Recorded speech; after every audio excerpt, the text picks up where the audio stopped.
Hello, my name is Rod Soto, and I'm here to highlight uh, part of the content that we're releasing on version 5.16.0. In this case, we're going to be talking about a new set of detections and a new TA that was released, which is the TA Ollama. This TA Ollama is basically a Splunk Technology Add-on that would allow you to monitor Ollama LLM local framework where you can run local LLMs, things such as DeepSeek, things such as Llama or Mistral. And now you're going to be able to parse the logs either from a directory, either from the universal forwarder, or you can send it via Splunk HTTP event collector, heck. So the reason why we're doing this is because we're trying to address a urgent need of monitoring and having visibility in local LLM deployments. We have a situation where, from the user standpoint, there's a drive to learn AI and to download these models and download all kinds of frameworks. Ollama is the most popular of all of them. There's also Ollama CPP, there's also GPT for all, there are many others, but the most popular one is Ollama. What's happening is that we have users downloading these local LLMs. We don't know what they're asking. We don't know if they're being jailbroken. We don't know if they're being targeted. We've seen in the field the appearance of payloads that actually target local LLMs, specifically Ollama. So if you don't have any type of visibility, if you don't have any type of analytics to understand what's happening with this installations, obviously this is a major security risk. And from the enterprise perspective, we do have a lot of enterprises that are basically using Ollama as their main framework to run local LLMs. So basically, they're downloading very powerful models. One of them is obviously Llama 4 or GPT OSS, which is the open source version of ChatGPT. And then you can apply RAG to these models, you can refine these models, and you can add your own internal information, your internal agents, and obviously there's a need to understand. There's a need to visualize and analyze what's going on when these models are deployed locally. This has a new phenomenon which is being known as shadow AI. Shadow AI is all these users downloading all these LLMs. One of them that is very popular is DeepSeek. This is the model that has been found to be backdoor. And obviously, this is a concern, not only because of DeepSeek. You will know, for example, that in many places you can actually download unmoderated models. And if you when you download unmoderated models, whatever they can respond, usually can put the organization at risk. We don't know what these things are responding. It's not that we can see them either, but we can definitely monitor the installations.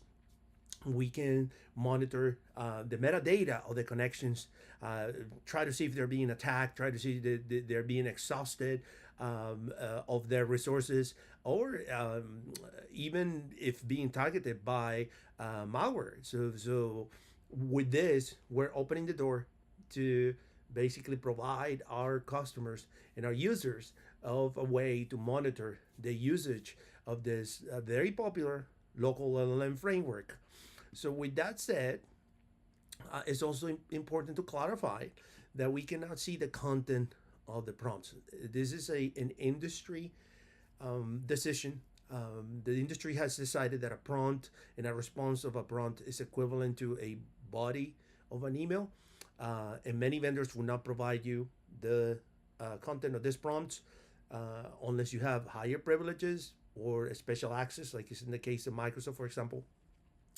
And in earlier versions of Ollama, you might still be able to find some of them. You were able to it was possible to basically get the content of these prompts, but not anymore. So basically, the first approach here is to see telemetry.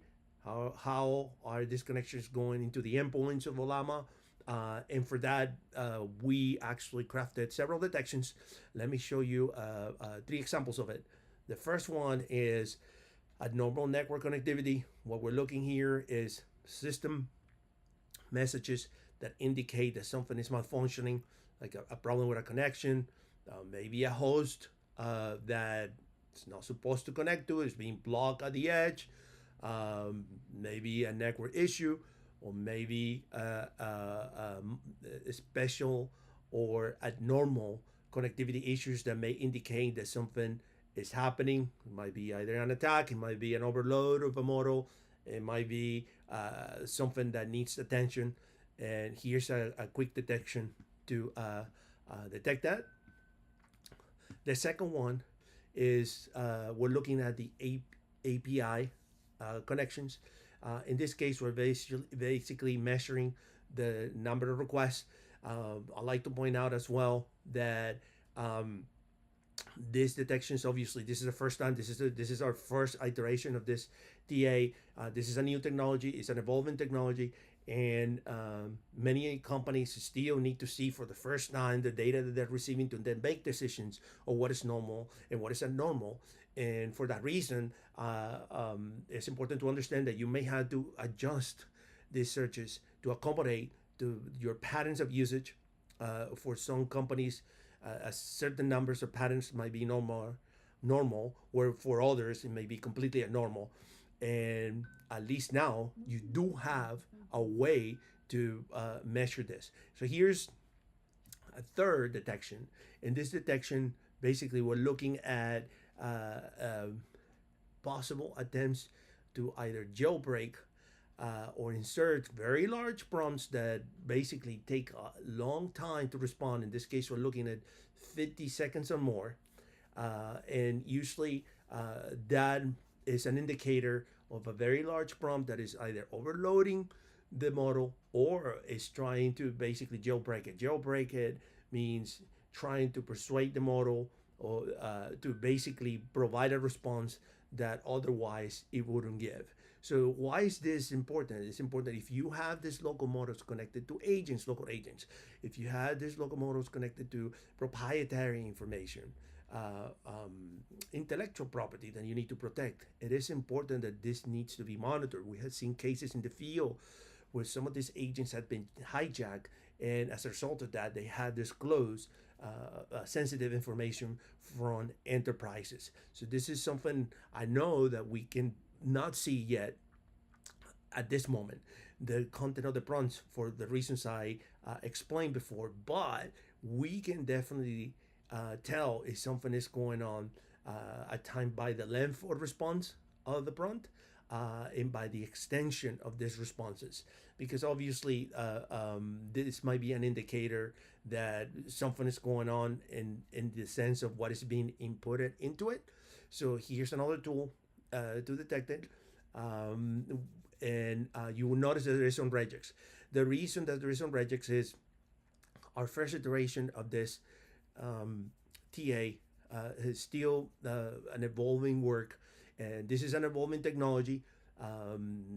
Next week, next month, we may get different format of logs from Ollama. They may decide to do it on JSON. I hope they do so. It will make everybody's life easier. But right now, the format of those logs is GIN. GIN. So GIN is a web framework that's used by Ollama. And unfortunately, there are several challenges with this log format, especially positional ambiguity and inconsistencies of the values of the fields. So in some cases, we still had to use regex in order to obtain the fields that we want. And also remember, we try to basically accommodate as close as we could to SIM 5, SIM version 5. So in order to make it easier for you to basically understand what's coming into your Splunk instance from these deployments. And then as you can see here, there are some fields that we were able to map, but yet in some cases, because again there are serious challenges parsing these logs, we still need to use regex in some of them. So this is an evolving work, and hopefully with the upcoming versions and improvements of this, we'll be able to get more fields mapped and more straightforward detections. So again, you can find these detections in version 5.16. You can get this content at research.splunk.com. Here is the TA. You can download from this my Splunk GitHub. And if you have any questions, please reach out to us. Thank you very much.